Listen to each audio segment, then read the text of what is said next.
Bismillahirrahmanirrahim. Assalamualaikum warahmatullahi wabarakatuh. Alhamdulillahirabbil alamin wassalatu wassalamu ala asyrafil anbiya'i wal mursalin wa ala alihi wa ashabihi ajma'in, amma ba'du. Yang pertama-tama, marilah kita mengucapkan puji syukur atas kehadiran Allah Subhanahu wa taala yang telah memberi kita nikmat, baik itu berupa nikmat iman, nikmat Islam, serta nikmat kesehatan, sehingga kita dapat melaksanakan perkuliahan kita secara online.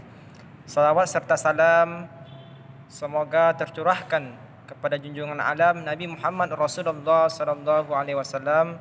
Allahumma shalli ala sayyidina Muhammad wa ala ali sayyidina Muhammad.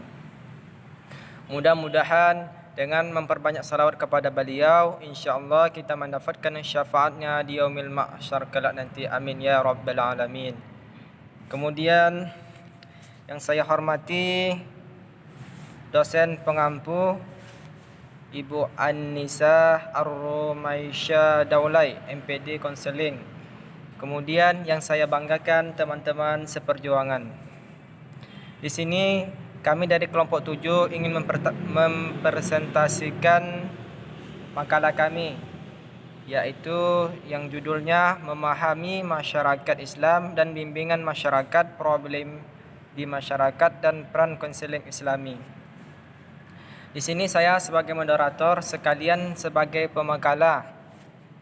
Saya akan membawakan temanya Memahami Masyarakat.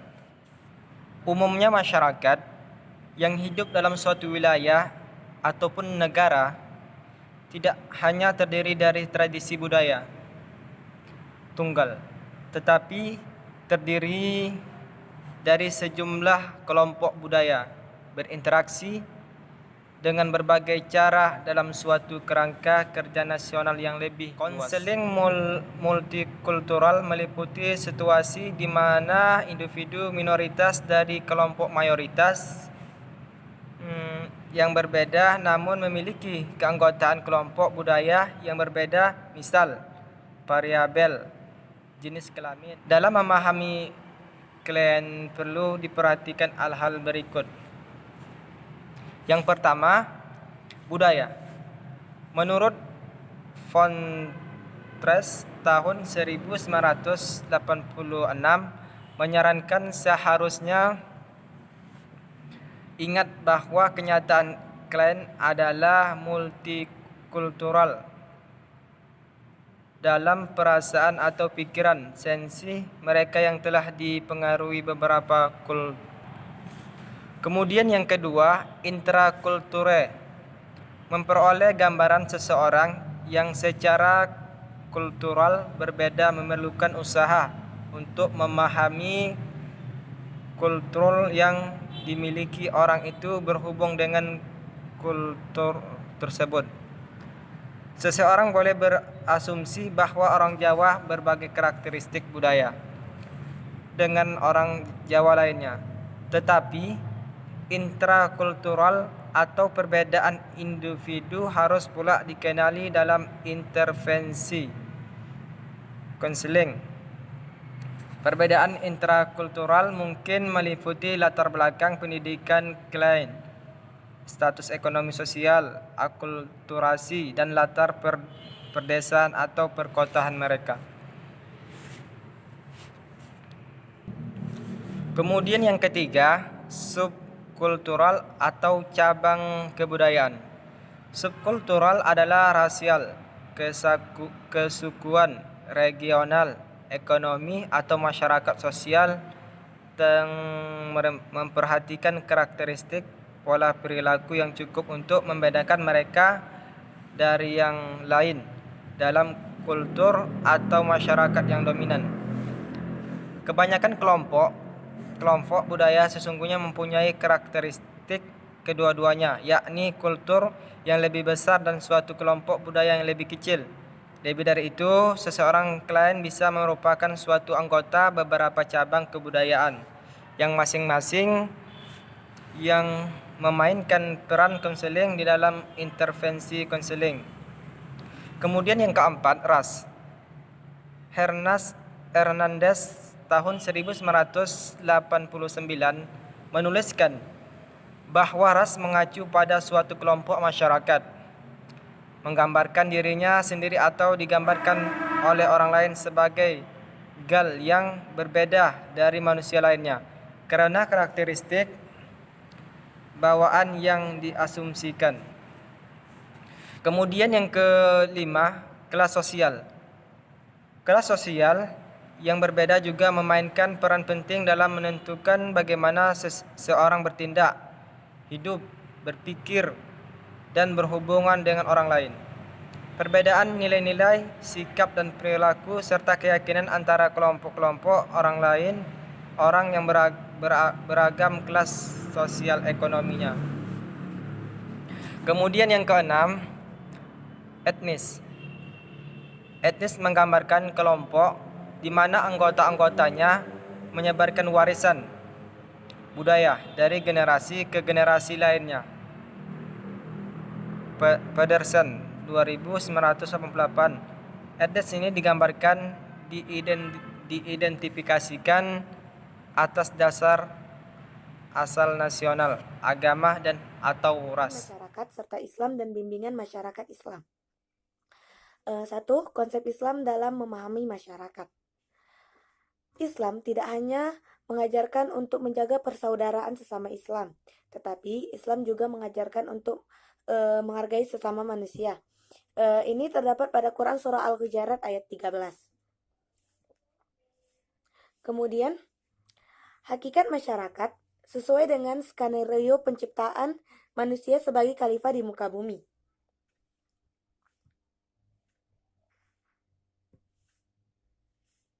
Kemudian, manusia dalam pandangan Islam mempunyai 4 tang yang sangat strategis. Jadi, jika manusia mampu melaksanakan tugasnya dan fungsinya sesuai dengan aturan dan norma agama, maka posisi manusia itu lebih tinggi dari malaikat yang senantiasa patuh dan taat kepada Allah. Namun sebaliknya, jika manusia itu melalaikan perintah ajaran Allah dan tidak pernah menyadari tugas dan tanggung jawabnya, maka manusia seperti ini akan lebih jelek dari binatang. Hal ini sesuai dengan firman Allah dalam Quran Surah At-Tin ayat 4 sampai dengan 5. Bimbingan Islami adalah proses pemberian bantuan terhadap individu agar mampu hidup selaras dengan petunjuk dan ketentuan Allah, sehingga dapat kebahagiaan dunia dan akhirat. Berdasarkan definisi ini, bimbingan Islami merupakan proses bimbingan sebagaimana kegiatan bimbingan lainnya, tetapi sedalam aspek kegiatannya selalu berlandaskan kepada Al-Quran dan Sunnah Rasulullah SAW.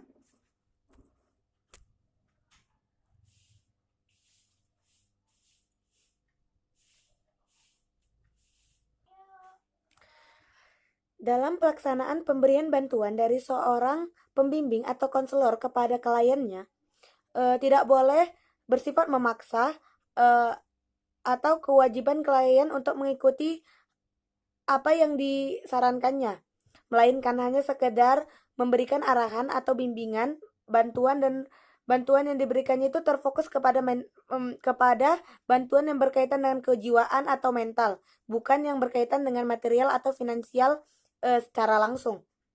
Karena manusia diciptakan cenderung mengikuti keseluruhannya, bahwa pada dasarnya penciptaan manusia bersifat sosial agar misi ilahi terjawabkan di muka bumi. Tujuannya diturunkan agama untuk mendidik akhlak manusia agar bisa mencapai kesempurnaannya. Kesempurnaannya itu sebagai hamba. Konflik yang terjadi di masyarakat dan peran konseling Islami. Nah, konflik yang terjadi di dalam masyarakat itu biasanya 1. Konflik sosial. Konflik sosial itu terjadi misalnya di dalam masyarakat. Dan kedua, konflik hubungan antara masyarakat.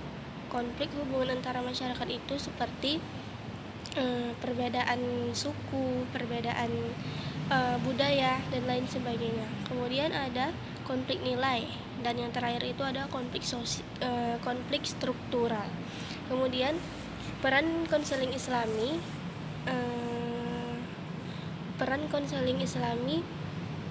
di dalam masyarakat itu, konseling itu adalah proses memberi bantuan kepada individu untuk menyelesaikan masalahnya. Nah, jadi konseling Islami ini perannya untuk membantu individu kembali ke jalan perintah Allah sesuai dengan Islam, Al-Quran dan hadis. Pendayagunaan konseling Islami bagi kesehatan mental.